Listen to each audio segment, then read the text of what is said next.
It was good. You know, Tulsi and I, we've been very good friends for quite some time. We make no bones about that. She's been a very good friend for 13 years, and our families are close. So it was really just neat getting to see her in this capacity as she's going through this process. Did she talk about her meeting with Bashar al-Assad, and how did she explain that? No, listen, that was back in 2017, and that's old news. Her and I had the discussion in the past, when it took place.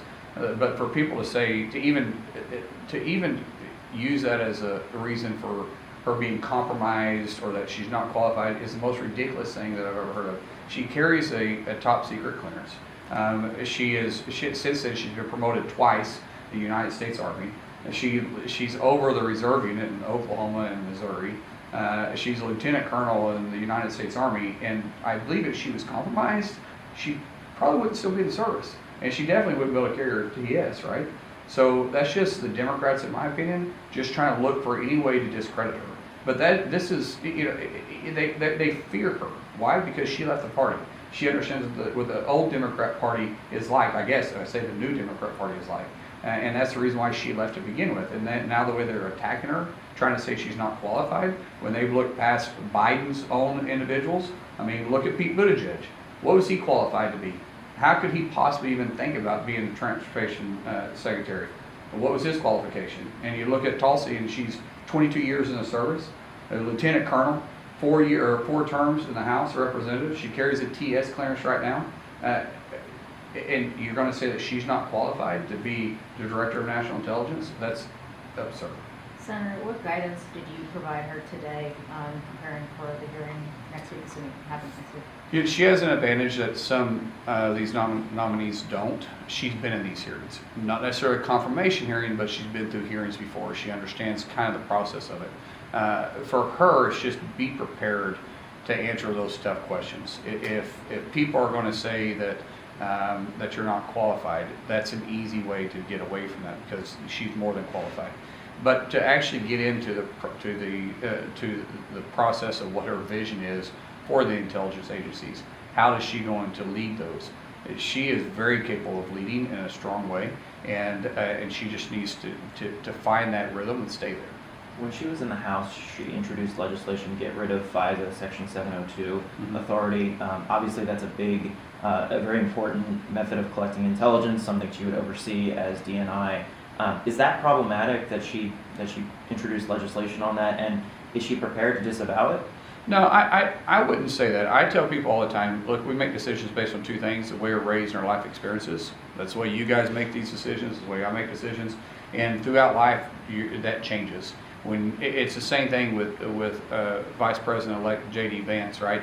He had said some things that when he starts getting daily briefings on them, his ideas may change a little bit. There's a lot of people in the House that has also said the same thing, and then when they start getting daily briefings on what FISA actually does, their opinions about it changes. However, FISA has been abused. FISA was abused when it came after President Trump. There's a big issue with that, and that there needs to be some reforms, and we've made some reforms on those. But I think when you start getting the briefings that not all members of Congress are privileged to, and especially when she's doing it on a daily basis, that opinion will probably change. Are you saying her opinion has changed on FISA? I don't know. We haven't talked about it. I'm just saying Got it. that as you move through, you get more information, your decisions change. I would be willing to say that when you start reading the daily briefings that you have to have, and what role that has played, and then you also understand the way it was abused, I think what she will do is look to reform that and say that what has been abused needs to be eliminated so it can never be abused again, and use it for what it was intended for. Did you talk about Ukraine, how she views Ukraine and is Ukraine an ally? We didn't discuss that. I mean, did any of her views that concern you? She seemed to criticize Ukraine during this war. We didn't have that discussion at all. Did you all talk about, there was reporting 2 weeks ago, Wall Street Journal and my paper, the COVID origins investigation that DNI did? There were allegations from whistleblowers of political interference. Does she have concerns? Is she looking to reform that process? And will there be further investigations into COVID? This was something that President Trump also spoke about. Yeah, we didn't discuss that, but I'll speak more broadly to that. Okay, the American people wants the government working for them again. And that's why they put President Trump in place. They saw the way the Biden administration weaponized different agencies. Through COVID, you saw agencies that was weaponized against the American people.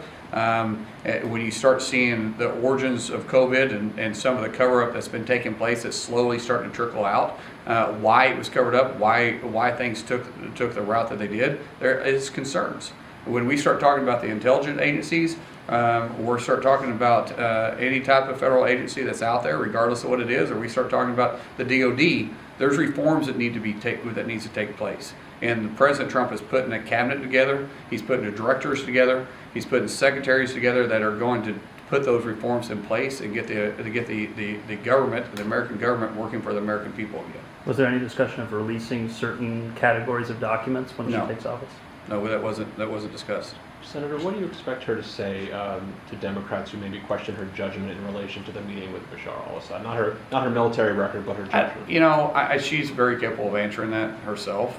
The Democrats are going to try to do everything they can to discredit her, but remember when she was running for office and for presidential office in 2020, they tried to discredit her every way possible too.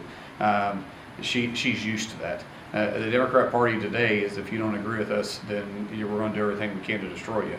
I think she'll be very capable of handling that process. She's more than capable of doing the job, but she's the most independent, tough individual that you will find that can handle that pressure that the Democrats are going to bring to her. And you think she's prepared to specifically questions about Absolutely, that? absolutely. Senator, why hasn't she met with more Republicans yet with this hearing coming up? And She's why by the did she end of wanna next talk week. to us? By the end of next week, I believe she will have met with every Republican member.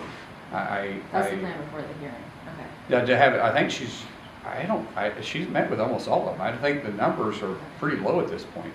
We're talking about a handful of Republican members that she hasn't met with. She's also met with some Democrat members too. The chance of her getting a Democrat to support her slim to zero, which is kind of sad. When you have Tulsi and Bobby that the president is bringing into the cabinet, showing a will to reach across the aisle in some cases like that, but maybe she doesn't fit the mold of the Democrat Party today.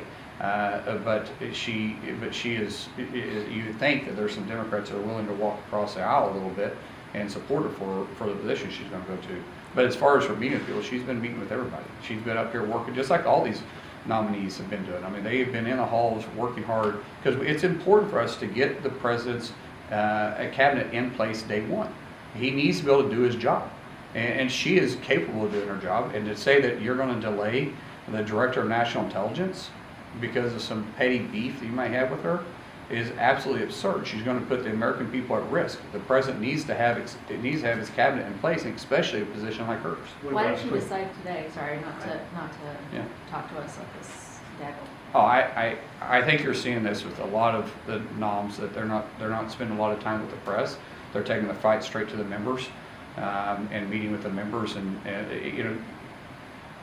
you guys have a job to do. I appreciate your job, but sometimes what they say may get taken out of context, and it's not helpful. Right now, the vote isn't with you guys. The vote is on a member-to-member relationship and winning that trust of that member that you're capable of doing it. And so she brings all those to the offices, and I think she's doing exactly what she needs to do, and I think the rest of the noms are doing the same thing. She pushed for a pardon for Edward Snowden. That concerned you, and did that come up in your discussion? That was that's the first time I've ever heard that. I haven't discussed that at all with her.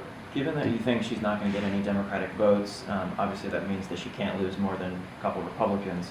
Are you concerned at this point that maybe some of the more hawkish national security hawks in your party will potentially not support her? Well, if they consider themselves national security hawks, I'm one of them. I was served on Intel in the House. It's something that I take very serious. It's one of the things that I do more than anything is deal with on this subject. It is one of my top priorities and something that I actually enjoy. I don't think any of them are going to have any issues with her, especially when you sit down and you talk to her. They're going to find out that she's more than qualified and extremely passionate about what she's doing. Did she give any specifics on how she would increase the country's capacity for espionage or decrease it? No, we didn't talk details. This isn't the place to do that. That's something that you probably need to be talking about in the SCIF. What's her thinking on Syria right now? Didn't discuss that either. She's probably gonna be asked about it. I'm sure she probably will, but that wasn't a discussion that we had on that. There's a lot of unknowns what's happening in Syria right now. We're doing a lot of intelligence gathering in Syria right now. You know, where does it move? Where does Syria move from here? I think we can all agree that the president has made it very clear too that that's not our fight.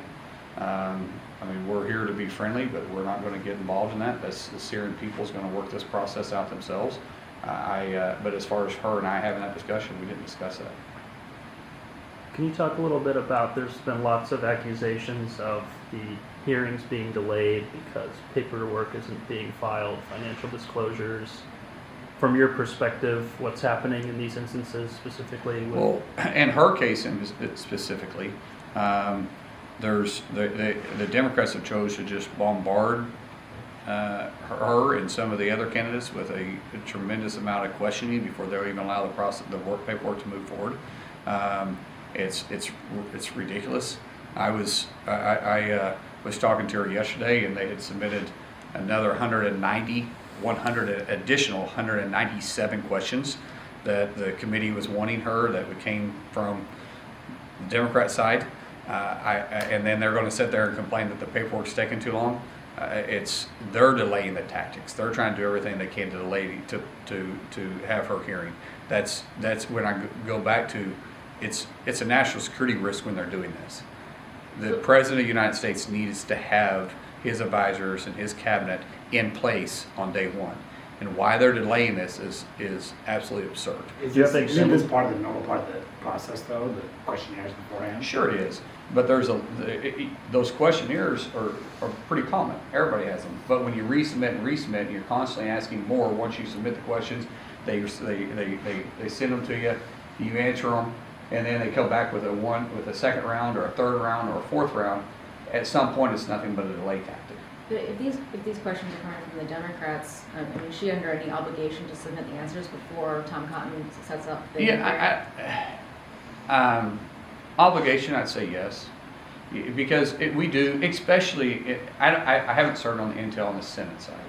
On the House side, the Intel Committee really tries to work in a very partisan manner, because the way we view intelligence gathering isn't a Republican thing. It's not a Democrat thing. It is a national security thing first and foremost. I would say that that's probably how Tom views this thing too. But at some point you push too far, and I think right now they're just trying to play friendly with the other side as long as they can. I haven't had a conversation with Tom about this, but at some point you can't push too far. But it's evident that they're trying to do everything they can to stall her confirmation hearing. Anything else, guys? Do you have an example of the kinds of questions they're asking that you No, find? I didn't. Even if I did know them, I wouldn't get into it with you. Did she describe what her priorities would be on intelligence? You're restoring the trust in the intelligence gathering around the community, and also get it back on the mission focused.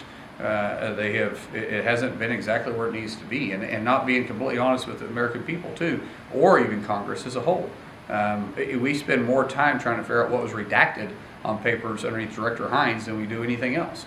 Remember, Director of Intelligence was set up after 9/11 because we didn't want to silo things anymore. We wanted to bring it together. We have a central part of intelligence gathering. Bush wanted this put in place, and it's the way it's been handled has actually caused more bureaucracy and less intelligence gathering actually flowing to Congress so we can make informed decisions. And I will tell you, when we go into briefings, we go with Director Hines or any other agency, there's very seldom, even if we're in a skiff, that we learn anything in there that you guys aren't already reporting on. I think that trust in Congress and that trust with the American people needs to be put back in place, and Tulsi is one to do that. So beyond making fewer things redacted, are there other parts of her proposal for how to bring back that trust? I'm not going to get into that. I'm not her spokesperson. I'm not going to walk down that path. But there is a complete reform that needs to be happening throughout the intelligence community, and I think she's the one that can lead that. Do you expect her to be confirmed before January 20th? You mean the hearing? We can't vote on her on the floor until January 20th. Right, the hearing. But I think right now it's scheduled for Wednesday. We hope that can be done. We obviously would like to let that happen, so then we could possibly move to a floor vote on the 20th or 21st on her, so we can get as the Director of National Intelligence, get her in place for the President. The President's going to start receiving briefings on the 20th. Somebody's got to be there to be the briefing. She won't even be allowed to be spun up and get the briefing until she's confirmed. And so she needs to be in the room at least on the 21st, if possible, to be briefing the President of the United States. As a Director of National Intelligence, I think that's an important role. So our goal is to have the hearing on her next week, and then be able to put her to the floor as fast as possible for a confirmation vote. Did you all discuss the surveillance of American citizens or U.S. allies? No, we didn't discuss it at all. What's it like having the candy desk at the Senate? Love it. Yeah. Yeah. Hi. And I'm not even eating candy right now. I'm on a 21-day. January. Yeah. Yeah. I guess. Dry But candy. you're probably the most popular guy in the Senate right now. I was beforehand. No, listen. Todd's a good friend, but Indiana isn't exactly known for candy, and he only wanted to have candy from Indiana there. And Oklahoma's not known for candy either, so I don't discriminate. I buy it from every place, and we have good candy. It's a hundred that makes a mixed martial art fighter become the candy man. Because I have a sweet tooth.